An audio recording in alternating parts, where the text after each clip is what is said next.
Hello everyone, it's Shane Kanto, your Wasteland reviewer, and I'm here to review Love, Brooklyn.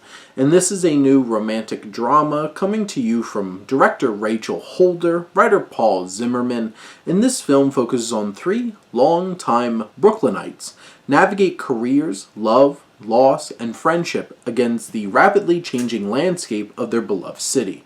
And Holder does such a great job of crafting. If, like, adult contemporary music can be, like, a visual representation, that's this movie.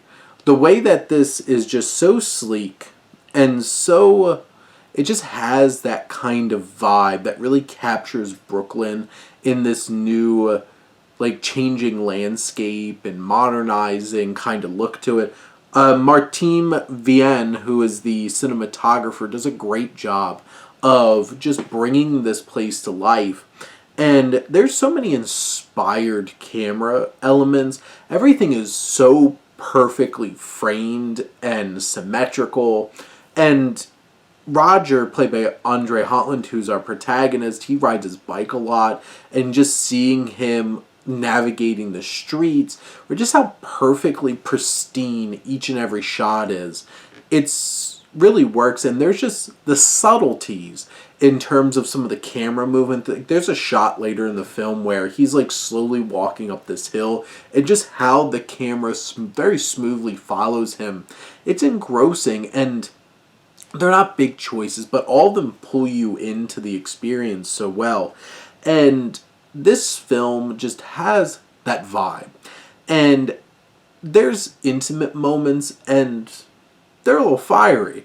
And what Holder's able to do in terms of, bringing up that tension, whether it's sexual tension in those moments or a will they, won't they type of tension with one relationship, or getting into big emotional fights as well.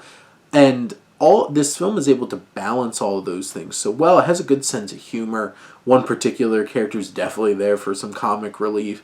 But what I feel like what really makes this film special is just the way that it's so honest in terms of how it navigates this interesting love triangle that's develops throughout the film.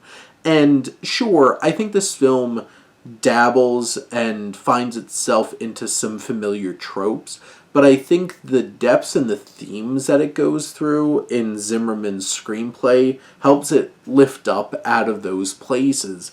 And Andre Holland's Roger is a man that he's confused. He doesn't exactly know, like, he's stuck in the middle. He's straddling this fence between Nicole Bahari's Casey, who, former flame, they're best friends now. Maybe they're a little too close for just being friends.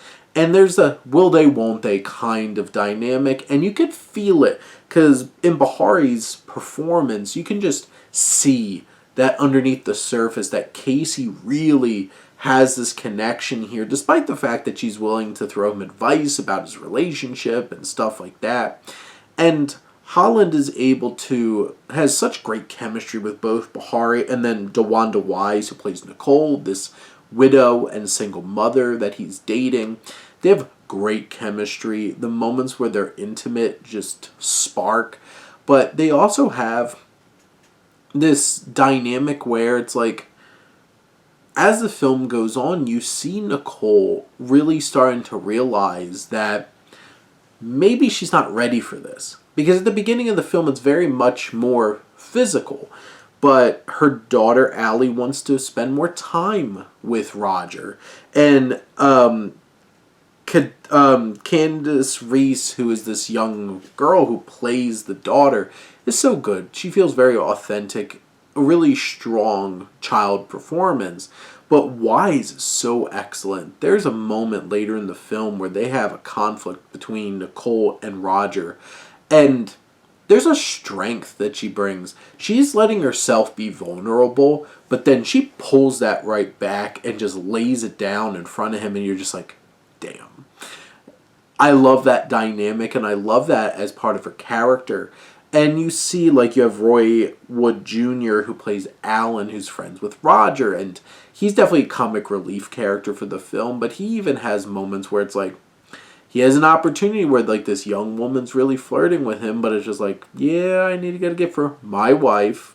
And this film really delves into relationships and loss and what do you do in a situation where Roger's in where he's not quite sure what he really wants, but won't acknowledge it because he thinks he wants Nicole, and he just keeps writing off at him and Casey just won't be a thing, despite the fact that there's definitely underlying feelings there that keep bubbling up to the surface. And this film deals with this triangle in such a mature and interesting and engaging way. Each of these characters have really great growth throughout the film. And this is just like a sleek, perfectly directed film that just pulls you in, has layers of emotion, and makes you feel a lot throughout this film. And it really works. This is a charming, just that vibe of adult contemporary cinema that we could appreciate, that metropolitan feel of the city just pulls it all together. But those are my thoughts on Love, Brooklyn. Let me know what you think and let's talk some movies. But thank you as always for tuning in and supporting your Wasteland reviewer.